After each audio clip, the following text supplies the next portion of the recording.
There we go. All right, you got it? Yep, I had to put the cold calling headphones in. Hell yeah, man. All right, cool. That's way better. Now I can't hear the feedback anymore. All right. So yeah, guys. I brought Jacob on here last minute to just do like a quick interview for you guys. Jacob's had a ton of success in a very like short amount of time with his wholesaling career, and he's always given a lot of value to me and other people in wholesaling. So yeah, without further ado, this is Jacob. So yeah, say hello, Jacob. Hey everybody, how's it going? And yeah, just try to give as much value as I can, because I wouldn't be uh where I'm at today or had the any success without other people helping me and mentors and everything. Yeah, absolutely, man. So I guess tell us like kind of your story. You know how you got started into real estate and real estate wholesaling, like what you were doing before and all that. I mean, I wasn't really doing too much of anything. So I'm 22 years old. So before I got into wholesaling, I was just working a little factory job, like $10 an hour. Nothing much. I was breaking my back for barely anything, and I always wanted to get into business because I see my dad run a business. Whenever I was a kid and everything, and I thought it was cool. Like he was a contractor and had his own crew and everything, so he was on like that side of real estate. So I always seen like he used to do construction homes, so I used to see him go from like you know bottom to up, you know, and I always had like kind of an interest in it, but I never really like, pursued it or anything. And I was just, just basically just like looking around, like, what kind of business can I start? So I can just work for myself. And then, one of my buddies was like, "Hey man," he's like, "Have you ever heard of driving for dollars?" I'm like, "No, what is that?" So then Yeah, I look it up, and it's just basically they're like, yeah, I go drive around, find some vacant, abandoned properties, and then you get in contact with the owner and you buy their house. And I'm like, all right, that sounds cool, but I'm like, I ain't got enough money for a house. I'm like, you got a 520 credit score. I'm like, I can't do none of that.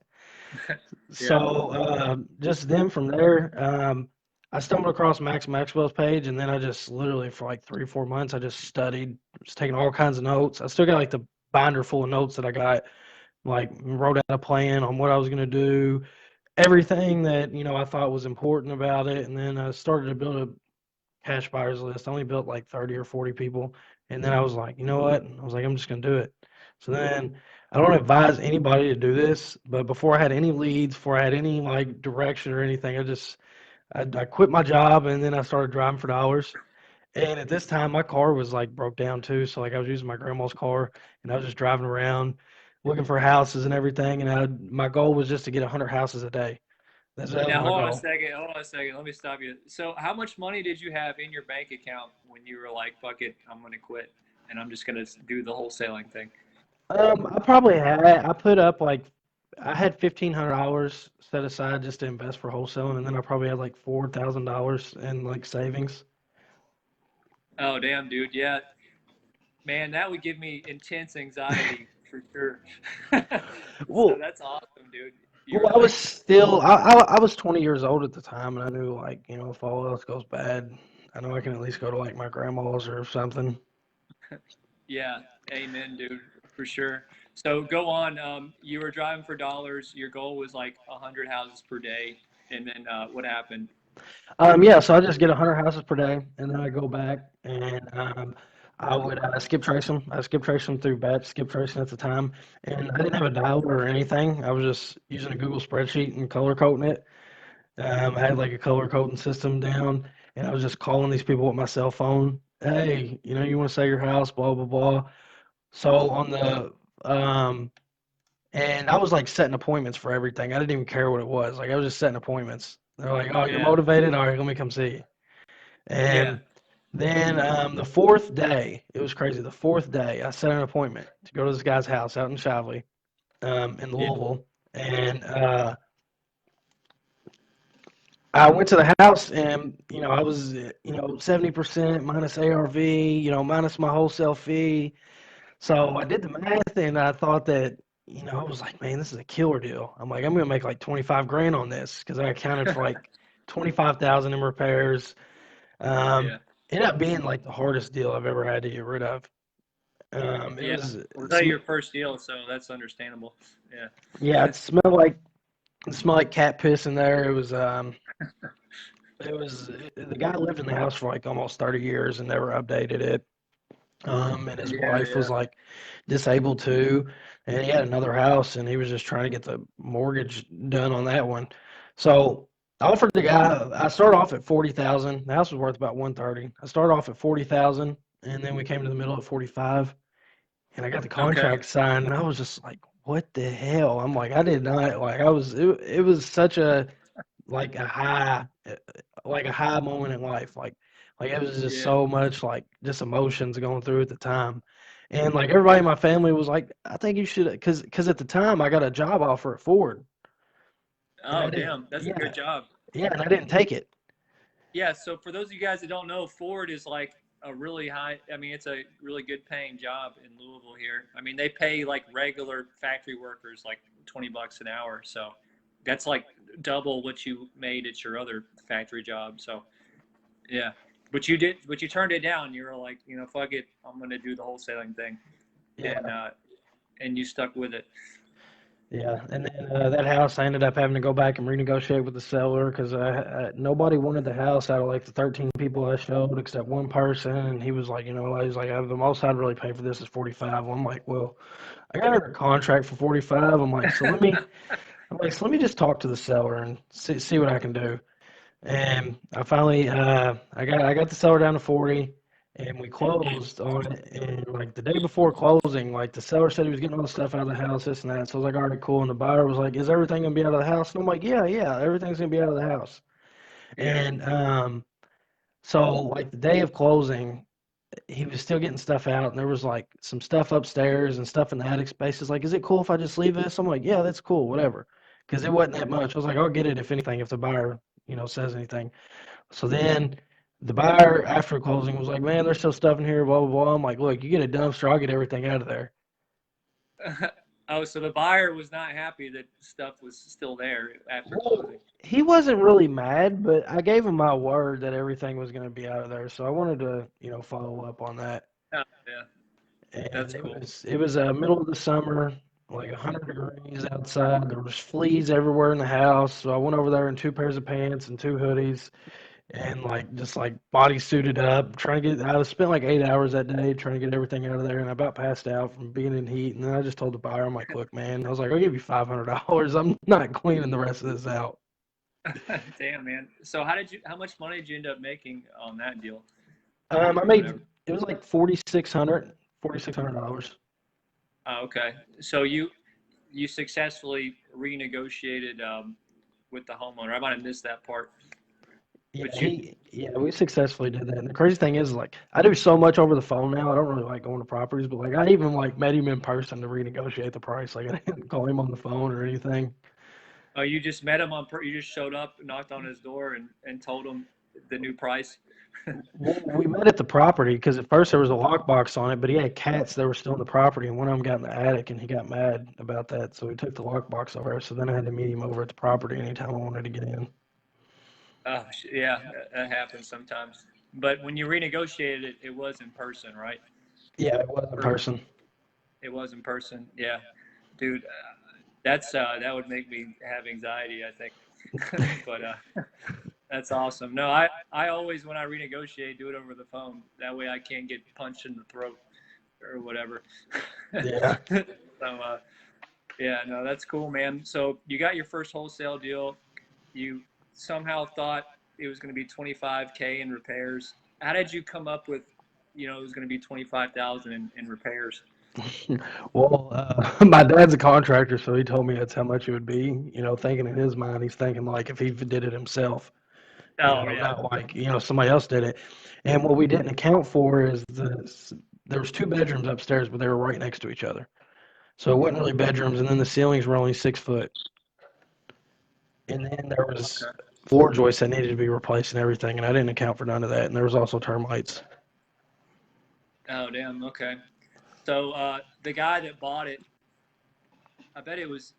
Well, they don't know who this is. It sounds like it was Joe or somebody, but he's like a big time buyer. in Louisville. Was it Joe? No, it's this dude I know named Daryl. He has like a big crew and everything like that, and really likes the area. So it ended up working out for him because he could get it done a lot cheaper than other people.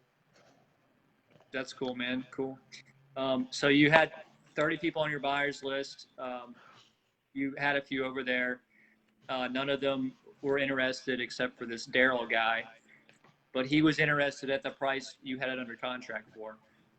And then so you were able to successfully go back to the seller and make yourself about 4,600. Yeah. That's awesome, man. So how did you know like what to do and where to take the contracts and all that stuff? Where did you learn how did you know how to do all that stuff? Just watching YouTube videos. Literally everything I learned was from YouTube. At the beginning, just everything. Right. So just YouTube told you to take it to the title company and stuff. And how did you know like which title company you were going to use for that? Uh, so at first I was just calling every title company. I'm like, hey, do y'all do assignments and double closes? And I was surprised at how many people were like, no, no, no. Yeah. And then I talked to like two or three that did, and then I just posted in the Facebook group. I'm like, hey, who's everybody use that's an investor-friendly title company? And everybody was like, Borders. So I was like, all right, cool, I'm going there. Right. Yeah. So the Facebook investor groups, they helped you point you in the right direction for that. Yeah. That's awesome. That's awesome. And then, so tell me about your next couple deals after your first one. So your first one, you made 4,600. So now you've got that plus your 1,200 or 1,500 plus your 4,000 in savings.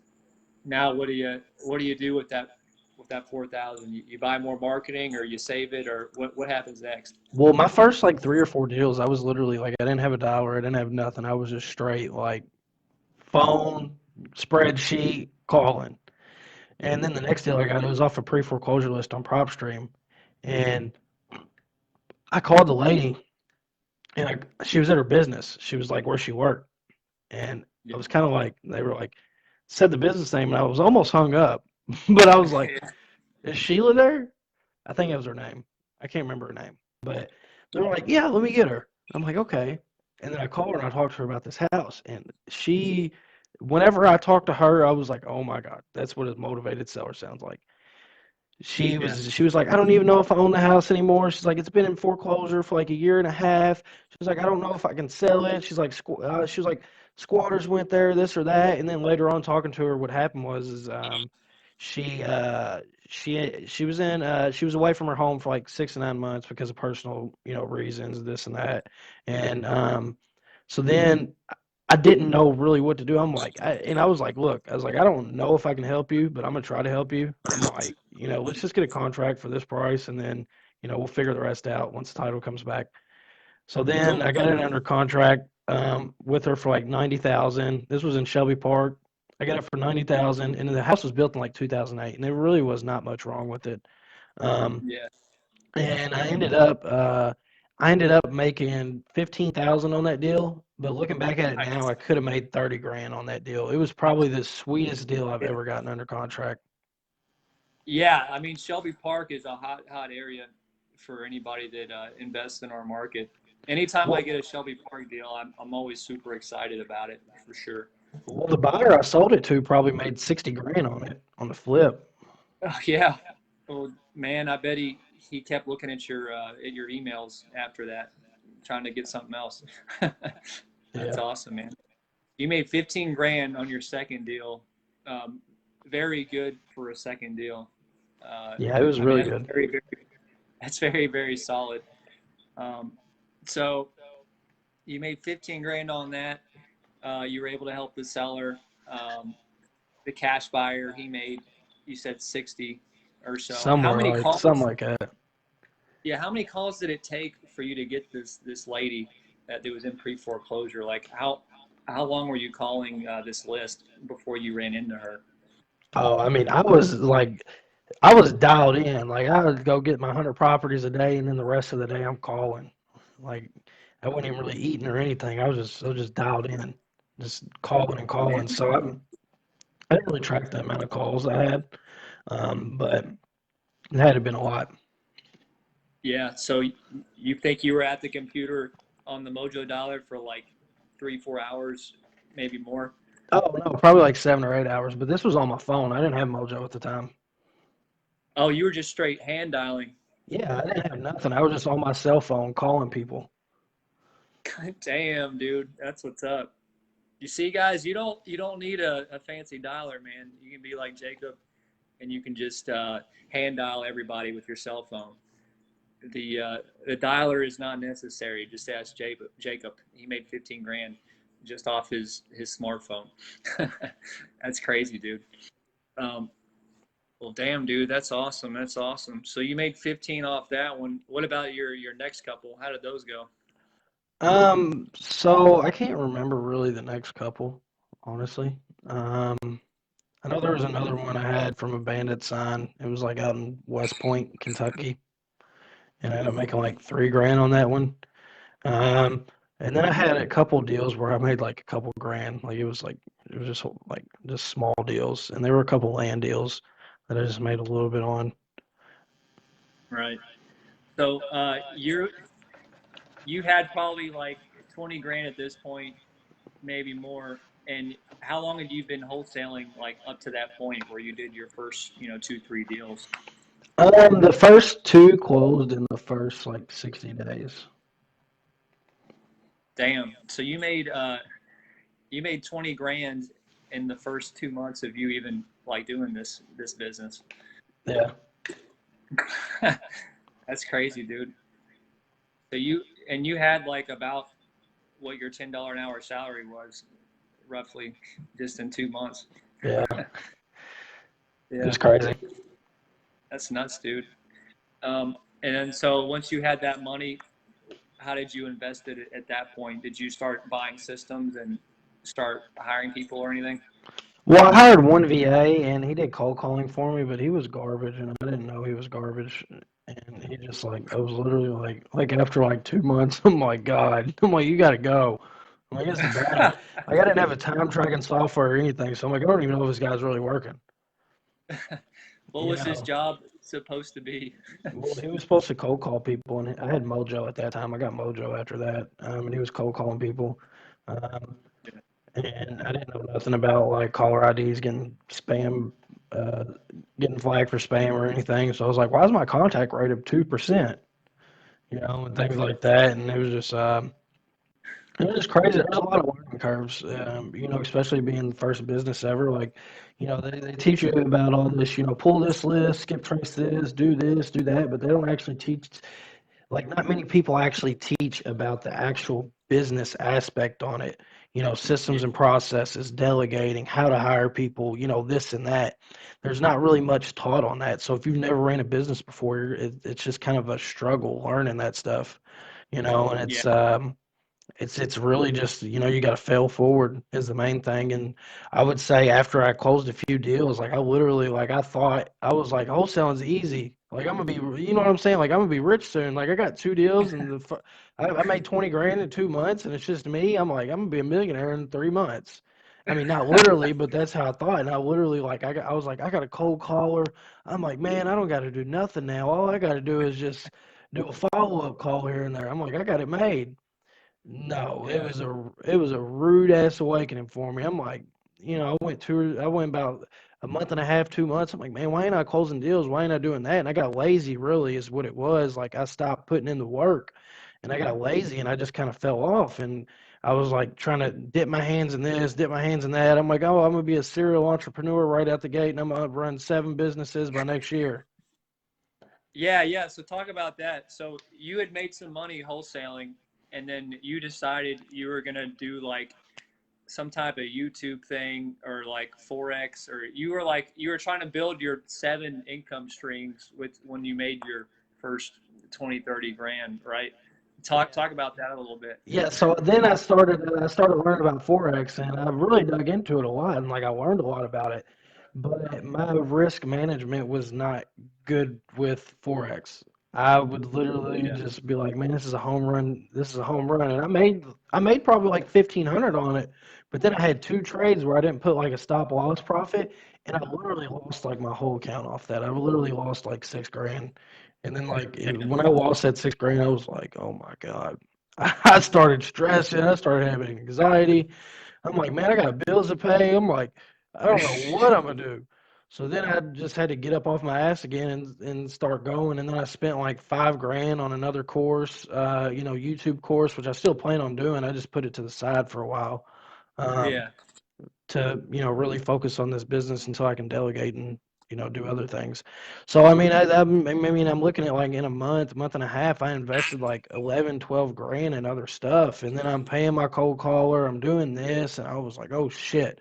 I was looked at my bank account one day and I had like $3,500. I'm like, man, my rent's $800 a month. I'm like, I gotta buy food to live on. I'm like, I got car insurance. I'm like, what am I gonna do? So Right. then I just had to turn it up again and just put in some more work. Yeah, for sure, man. We've definitely all been there. So you had shiny object syndrome.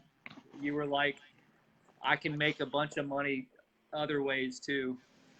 And so what made you think that like these other things were going to be better than wholesaling, like the Forex and the like the YouTube automation? Did you like see Well, some Instagram ads or something, or what kind of turned you on to that stuff?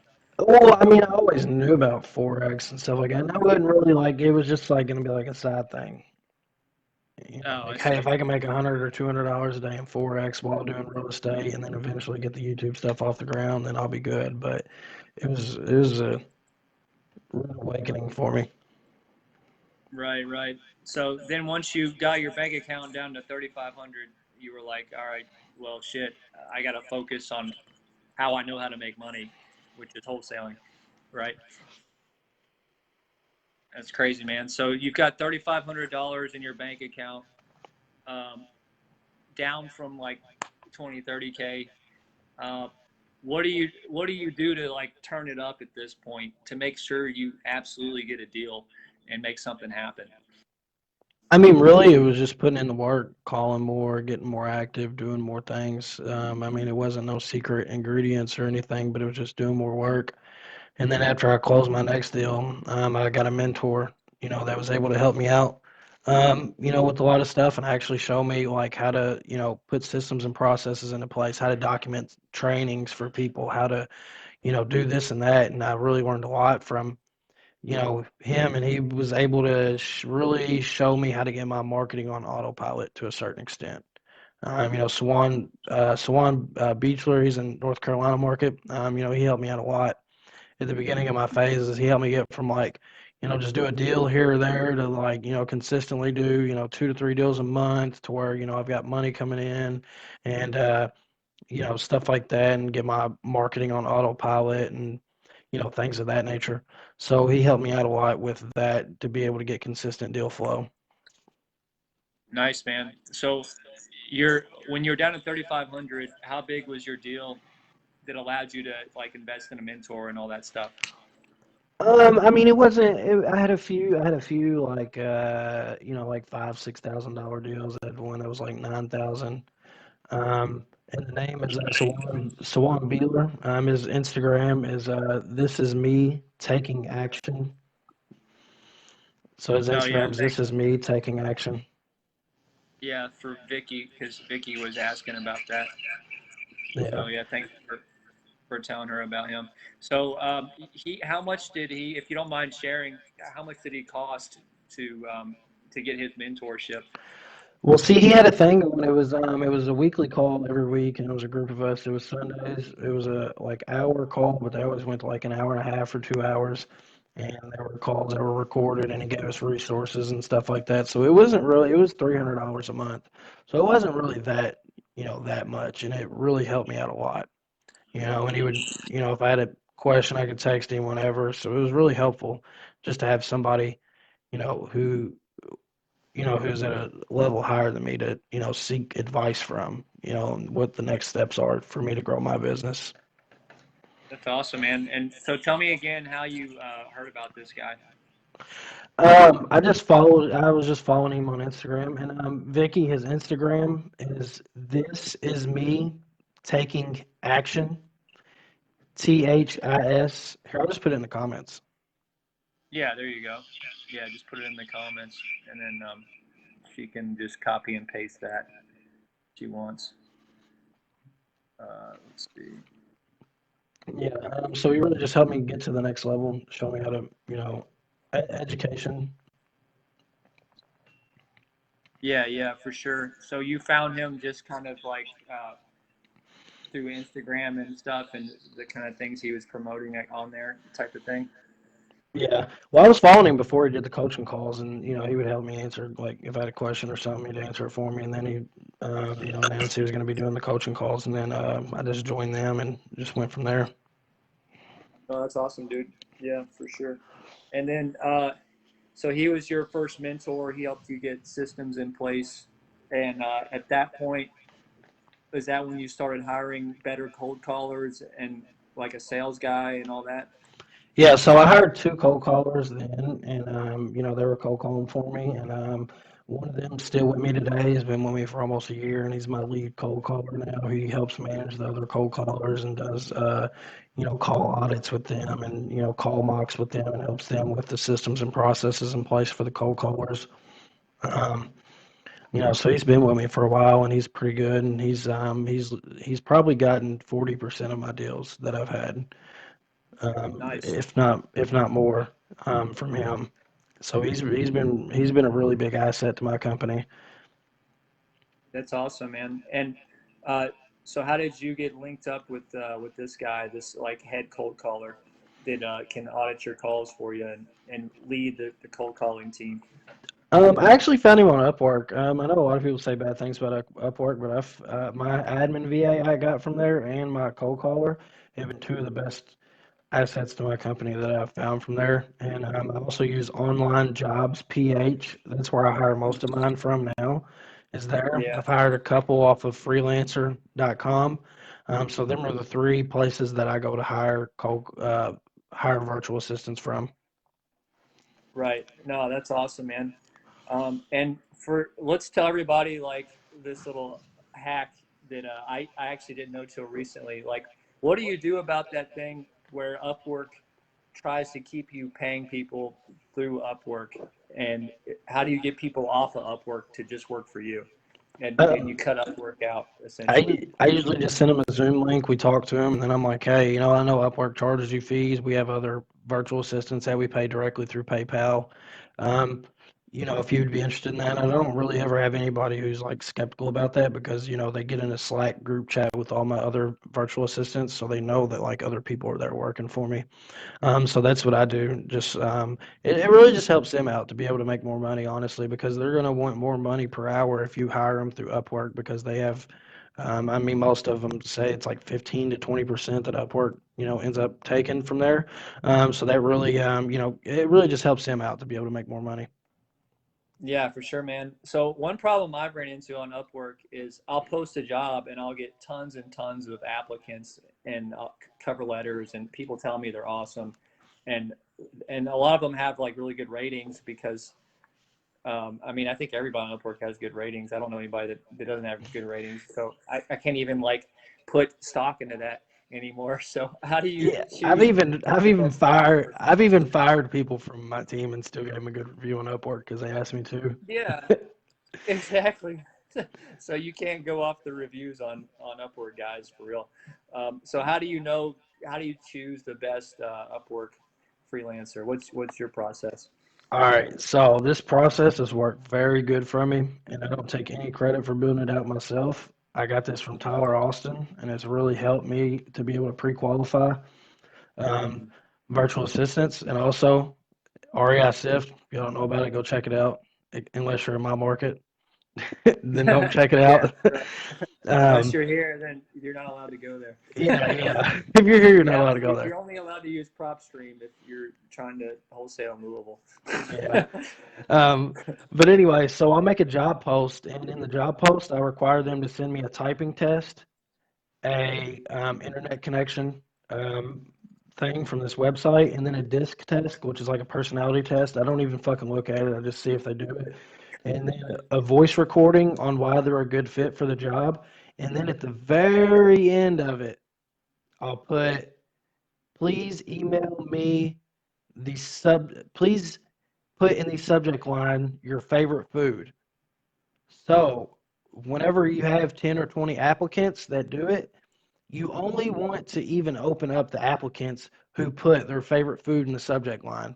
And the reason being is because you want virtual assistants who are attention to detail and who Right. actually read through and then, do it. And then from there, I click on that, make sure they have everything. And then if they do, I listen to their voice recording.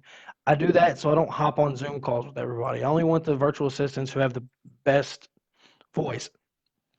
Yeah. Everybody's going to have an accent to a certain extent, but Yeah. you just find the best ones. And then you get on an interview with them and you ask them, you have your interview questions set out and go through them with the virtual assistants. And then one thing I ask is, like what happened to your last job? Why don't you work there anymore? And, Yeah. everyone's going to tell you right now, oh, COVID, all right, whatever. And then just through Yeah. the interview, you build out your own questions, and I try to really see what people's like morals are. What Mhm. are your core values and your morals? Even if you're a virtual assistant, we still have to have the same core values and morals, just try to build a company culture. So that's the main thing that I look for with them. And it really helps you to weed out, 20 people to 3 or 4, because out of them 20 people, probably only not even less than half are going to put in the subject line their favorite food. And that just shows you who's actually read your whole job post and just doesn't have like an automatic message that they send to everybody. Right. For sure, man. So when you do that, that subject line thing, are they supposed to email you, or are you talking about like uh, on Upwork, you can have your own subject line when you apply to the job type of thing? Yeah, I mean, either or. I don't really put my email in there, but they just if they reply back with that, that's fine. Oh, yeah. Yeah, because on Online Jobs PH, I mean, it's a job board, so they let you put your email or whatever. But I think I ran into some issues on Upwork when I tried to post my email and I said, hey, you got to email me a bunch of stuff. And I think Upwork like tried to ding me when I tried to do that. So there's probably another way you can do it though, like collect the voice recordings and the personality test and all that. Yeah. But no, that's cool, man. What's your typing test requirement? Like, how fast does a VA have to be to work for Jacob? 45 words per minute or more. 45 or more? Okay, that's pretty good. Yeah, I've done that as well for my data entry VAs. Like, I've made them submit the typingtest.com thing or whatever, and that's a very good gold nugget for you guys, because if you ever post like a data entry job on Upwork or somewhere else, you will have like hundreds and hundreds of applicants. A lot of people say they can do data entry. It's crazy. Uh, anyways, but what were we talking about?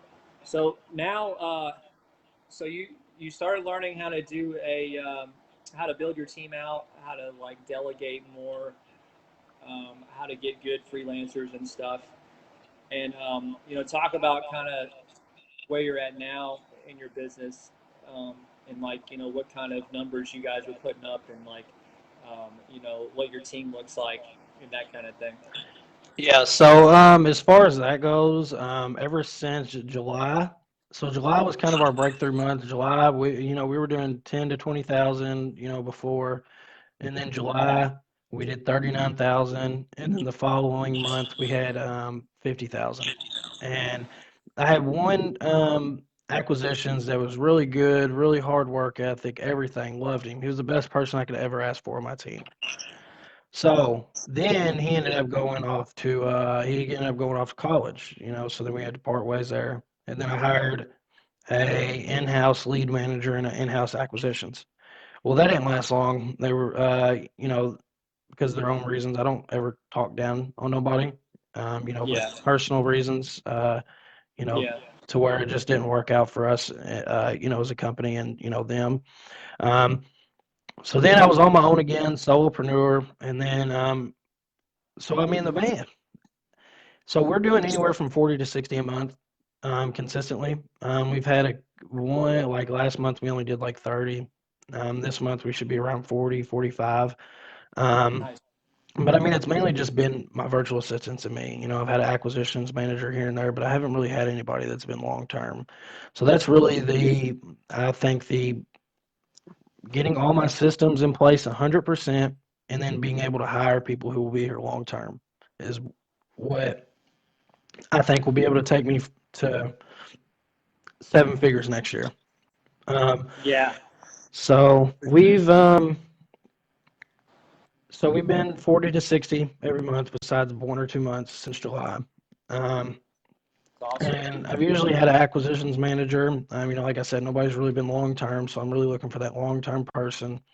It's helped me be able to become more of a leader, learn what I have to do is, CEO and business owner to be able to attract the right people, who not to hire, who to hire, because it's different when you're hiring somebody in-house in the States than it is a virtual assistant. It's a Yeah, lot easier to get a virtual assistant that'll just sit on the dialer, than yeah, just somebody who's going to come in, make offers, get properties under contract, and just go hard every day. It's different. And then I had my acquisition manager I just had, he quit yesterday.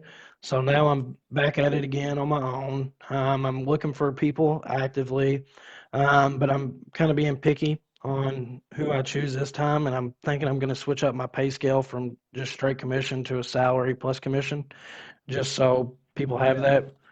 So just so people have that, I think it'll work better, honestly. Um, so that's kind of where I'm at with that.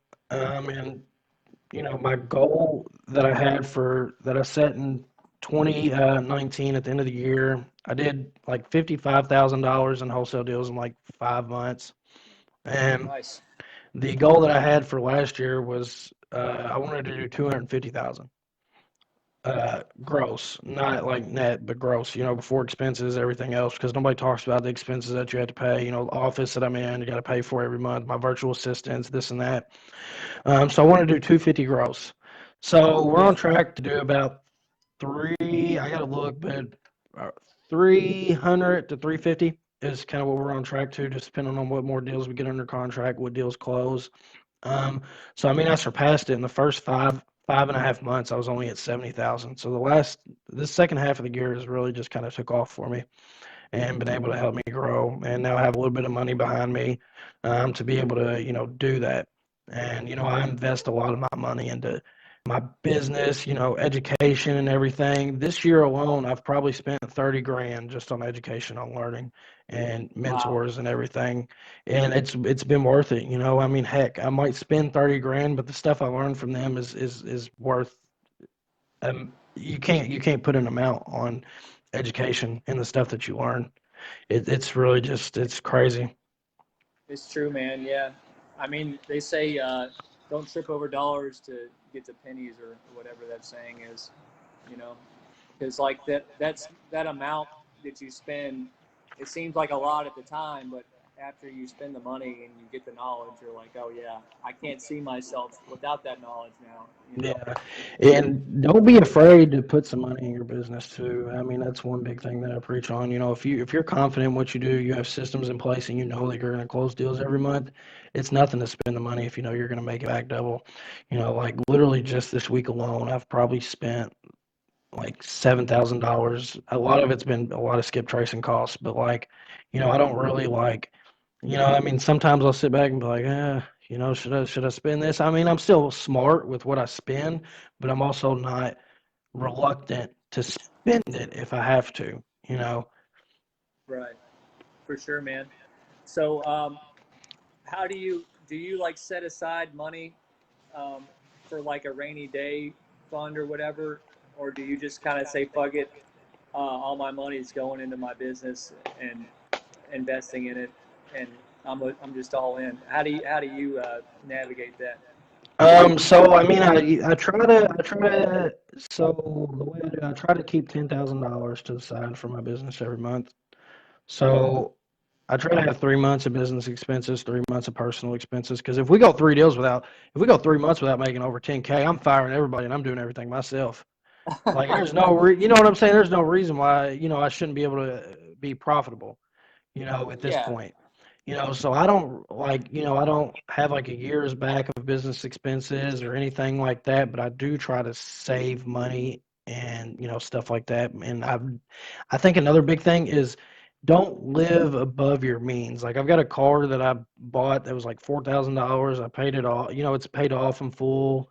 My living expenses are really low. Like I really don't spend. Like literally last month I spent like $2,000 like personal stuff. Right. No, that's good, man. Yeah, a lot of people, like, especially the young guys, they start seeing success like wholesaling or flipping or whatever, and then the first thing they want to do is they want to like buy a nicer car or get a nicer apartment or get that new watch they've been wanting to get or whatever. And yeah, so yeah, you're an example of like what you should actually be doing when you actually start making money, right? Yeah, yeah. I'm all about saving my money, but also investing it. And then also I'm trying to be pretty liquid for the upcoming months because I mean nobody knows what's going to happen with the economy, the foreclosure variances, everything. I personally don't think it'll be as bad as 2008. Because 2008 was based off of bad loans and stuff like that. I mean, I'm talking Yeah. about this. I was only probably like 11 or 12 at the time, but I've done research on it. I don't think it'll be as bad as then, but there's definitely going to be a correction in the market or a market crash. So I'm just trying to be liquid for that and, just be able to try to adjust when that happens. I was able to do that during COVID, adjust and push through it and everything. So, I mean, I don't personally think I will have a problem with it. Plus, we structure a lot of owner finance deals. So I feel like owner finance deals, short sales and stuff like that are going to be really big whenever the market crashes and, stuff like that. We give ourselves a lot of leverage over the leads that we have, by offering them owner finance and stuff. Like we make deals happen that shouldn't happen. That's awesome, dude. Yeah, so talk a little bit about that because I know we've talked about it before, like offline. But yeah, so you're figuring out how to make money from the owner finance deals. So um, are these deals where you just straight go for the owner finance for the get go, or do you try to wholesale them first, and then when if you don't get a buyer for some reason, then you try to go the owner finance route? Yeah, so what we do basically is, we always give a cash offer first. And the reason being is we want to give that cash offer to lower our entry of like, hey, look, this is where we have to be. So then whenever we give out our owner finance offer, it's like we're overpaying for the house, which I mean, we really are. We're overpaying for the house, but it works because we can, structure it to where we can wholesale the owner finance or the subject to, or find a partner to take it down with, or whatever. Like I picked up my first rental not too long ago off of the subject to, found a partner to come in and invest, with that. So that's pretty cool. I got to pick up a rental, Sweet. for Nice. free. Um, That's great. well, I mean, not for free, there's a equity partnership split, but I don't care. I'll split deals with people who have more money than me. I might be able to finance the deal or do this or that, but I don't, like I said, I'm trying to be as liquid as possible at the moment. Um, so we just, tell the owners, for example, I'll just give you an example of a deal that we're doing right now. The owner wanted $25,000 cash. He was not budging, West End property, that was probably only worth 30 or 35 and it, needed some repairs. So we're like, look, man, we would probably be around 15,000 for this property, honestly. Yeah. And I know they won't work for you, blah blah blah, but I can show you how we can get you more than what you're asking for. Nice. And the people that we always do these deals with are most of the time people who inherit a property or retired landlords. Because Yes. landlords already have kind of a sense to them. They're like, okay, what is it? And we're like, look, man, you know, we try to always get it without a down payment. That's always the best. Without a down Yeah. payment, Yeah. because then you increase your spread. Look, man, I can show you how I can get you $35,000. Like, look, we can give you $310 a month for 6 years and give you 5,000 down, Hmm. and it worked. And don't be afraid to throw this offer out. What's the worst I can say? No or f off. You Yeah. know. So that's just we don't really try to like mention interest, any of this or that. We just try to keep it as simple as possible. Really, That's just keep it perfect. as simple as possible so that it's just like, hey, here's our flat that we're paying. Because what you got to understand with the owner finance deal is if it's free and clear and you do an owner finance deal, that's just for the principal and interest that you pay the homeowner. So you still have to account for taxes and insurance on the back end for whatever buyer that you're going to wholesale to or whether you're going to keep it so that you still have room for cash flow. And then we always save that to tell the seller, as the last like kind of pitch or benefit, look, you might think, hey, I'm only getting 310 a month, but you're not paying taxes or insurance on the property anymore. You're getting a note on the property, and we're going to be the owner. So you're not having to deal with that. That's our responsibilities. You're not doing any maintenance on the property. You're not doing any repairs. Like this is as close to like mailbox money as you're going to get. And it worked out good for this deal because the guy was only renting out for 350 a month anyway. Nice. So he was like, shit, 310, and I don't have to pay taxes or insurance. Cool. So you're saying there was already a tenant in this particular property? Yeah, and we were trying to figure out for a while, like, what are we going to do with this tenant, this or that. The tenants lived there for 50 years. Wow. Yeah. Jeez. And, we were talking to her because she was on Section 8. That's why he knocked down 350. We were like, look, we can either help you find an assisted living place or, another home. We were like, how much, can you spend a month? We're going to try to get the best deal for you as possible. And that's also a big tip for anybody wholesaling a house with a tenant in place. Once you get that contract signed, get the tenant's number. Don't deal with the owner no more. Get the tenant's number. Yeah. So you don't have to deal with the owner showing the property, this or that. You can just talk to the tenant about it. And the tenants are more lenient about it or whatever because, a lot of times the people we deal with are slumlords. So we're like, hey, we're going to buy this property and fix things up for you nice and neat. How much more are you willing to pay in rent? So then we have that leverage for our Nice. buyers. So we always get that. If the tenant's like, man, there's been a lot of people over there, we'd just be like, look, man, I'll give you $50 if you just let some more people in there and just show the property. That's And they're awesome, just man. usually always like, cool. So I always get the tenant's number too. Yeah, that's key, man. Get the tenant's number and stuff because nobody likes to deal with the homeowner and having them meet you at the damn rental and with the 48 hours notice and all that crap. Yeah, with It's 7 people there. yeah, no. I mean, I'm working on a triplex right now, and it's a pain in the ass. I have to work with the owner every single time, and it's so hard. That's why I hate multifamily, but that's another subject for another day.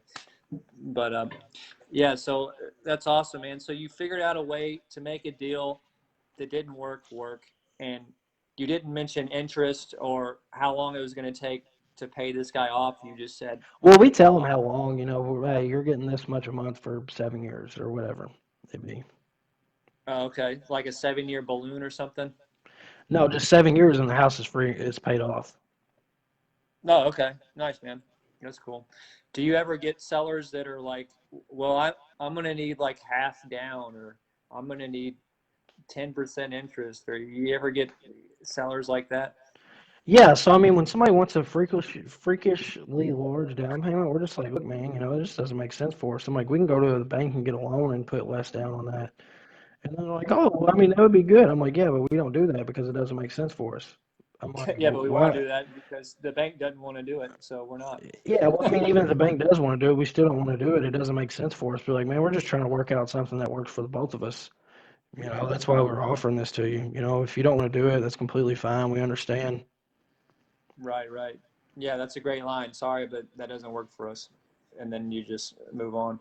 Yeah, or All hey, right. I might not be the right buyer because if they're really motivated, then they're going to pull you back in. Yeah, for sure, man. So, yeah, I absolutely agree. And so, so every single seller gets two offers from you? They get an owner finance offer plus a cash offer? They get both of them? Not really. We try to do the cash offer if possible, just because it's more, you can get bigger wholesale spreads. A lot of our owner finance deals, they're only anywhere from five to 8 grand most of the time. Um, so we try to get the cash deal because there's bigger spreads on that, but we're also not going to turn down a $5,000 or $6,000 deal if we know we can get it.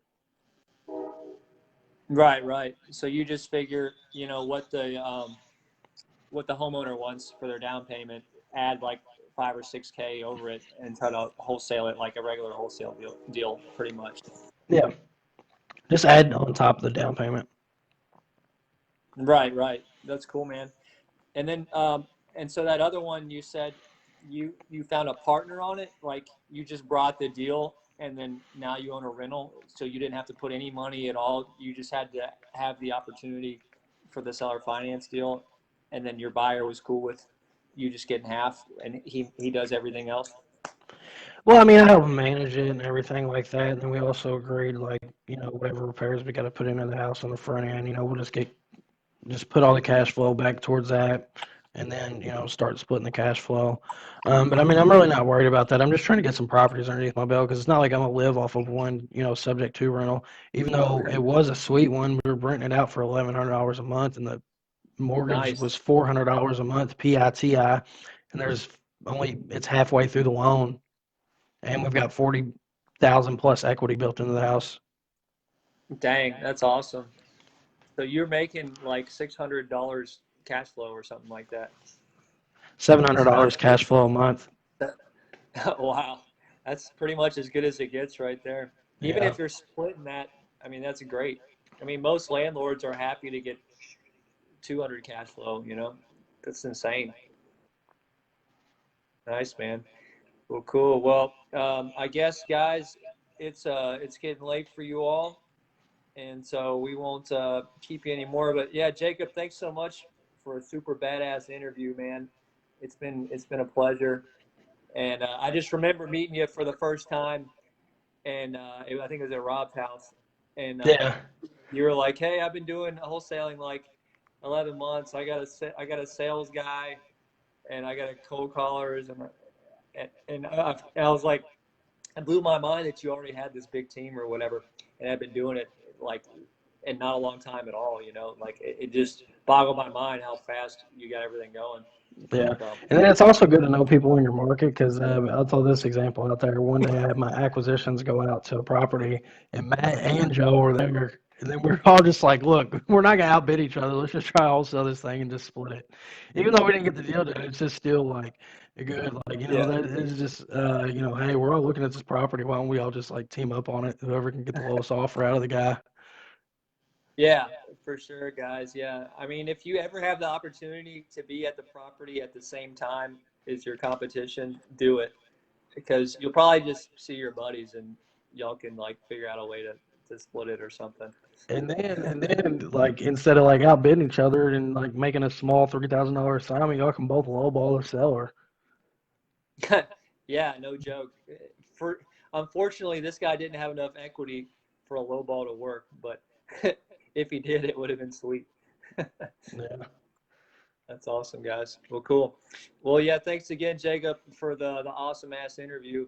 And yeah, just for if you guys, oh yeah, this is what they do on the Wholesaling Geek podcast. I think they say, how can people reach you if they want to reach out to you, Jacob? What do people need to do? Reach out to me on Facebook, or the best way, the way I'm most responsive is Instagram. So Instagram is Real Estate Jake with two E's and then two underscores. And feel free to ask me any questions, this or that. But if you can find the answer on YouTube first, do that because I mean, just be resourceful. Don't ask me, how can I pull a list from PropStream or, something like that. But if you got a situation you're dealing with or anything like that, I'll be happy to help. Um, just try to be as responsive as I can. But just don't like ask me a question that you can like, hey, what title company should I use, or something that you can just like YouTube. Try to be resourceful first. But I'm happy to help Yeah, out in any way possible. yeah, guys, please, like, if you're gonna reach out to some of these guys, make sure you lead with value. Make sure you've already done a lot of research ahead of time. Don't just try and get a whole bunch of answers that that you can get for free on your own. Like, be resourceful first, like Jake said, and yeah, lead with value if you're gonna reach out to somebody or whatnot. Nobody likes somebody to like just be on them and a bunch of questions, and I Yeah. mean, it's no fun, right? Nobody likes that. Then if you're in the Lexington market or the Columbus, Ohio market, reach out to me. I'm getting into both of them markets. Need boots on the ground or maybe even wholesalers to JV properties with. So, there's opportunity for us both to make money. If you're in Lexington or, Columbus, Ohio, let's work. Yeah, same here. I want to get in Lexington too. So after you message Jake, message me, and we'll both interview you and see if you are a fit for either one of us. Cool, cool. All right. Well, thanks, Jake. I'll let you go, and I'm gonna try to eat my Wendy's. Hopefully, it's probably cold, but that's all right. Hey, man, I'm sure you have a microwave. Right, right. All right. See you, Jake. Take it easy, man. All right, man, I appreciate you having me. All right, no problem. Bye.